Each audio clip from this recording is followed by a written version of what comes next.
हमें इस क्वेश्चन में एक circuit containing battery, resistor, inductor given है। सो इसके लिए मैग्नेटिक एनर्जी स्टोर्ड उस इंडक्टर में स्टेडी स्टेट में कितना होगा कैलकुलेट करना है। स्टेडी स्टेट में इंडक्टर एक प्योर कंडक्टर की तरह बिहेव करता है। सो इस पर्टिकुलर वायर में जितना करंट फ्लो करेगा उसके बिहाफ पे इस इंडक्टर के क्रॉस एनर्जी स्टोर होगी, हाफ एल आई स्क्वायर। उस एनर्जी को मैग्नेटिक एनर्जी बोलते हैं। सो इस सेगमेंट में कितना करंट फ्लो करेगा हमें वो कैलकुलेट करना।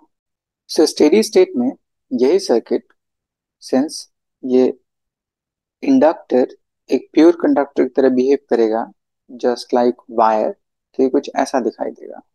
यही सर्किट स्टेडी स्टेट में बैटरी, रेजिस्टर, रेजिस्टर, रेजिस्टर, ये दोनों रेजिस्टर आपस में पैरेलल में, so R and R, R by two, तो यही सर्किट ट्रांसफॉर्म होके ऐसा दिखाई देगा।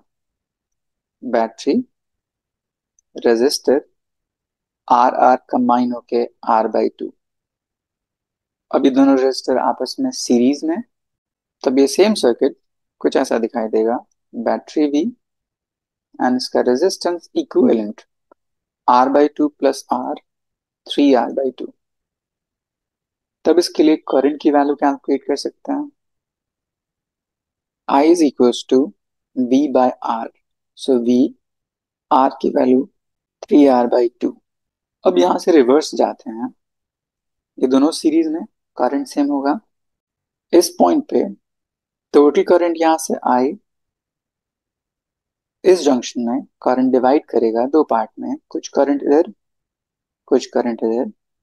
सिंस ये दोनों रेजिस्टेंस आपस में इक्वल है, सो करंट का डिवीजन इक्वल होगा। तो अगर यहां से टोटल करंट I आ रहा था, तो इसमें करंट I/2 एंड इसमें भी current I/2। So net current उस इंडक्टर के थ्रू I/2 फ्लो करता होगा। I की वैल्यू 2V/3R डिवाइड बाई 2, तो वैल्यू आ जाएगी V/3R। So magnetic energy stored in inductor is half L I square. I की वैल्यू V/3R, उसका square.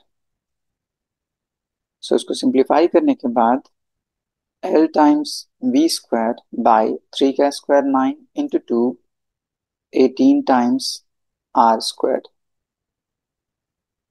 Option third is correct.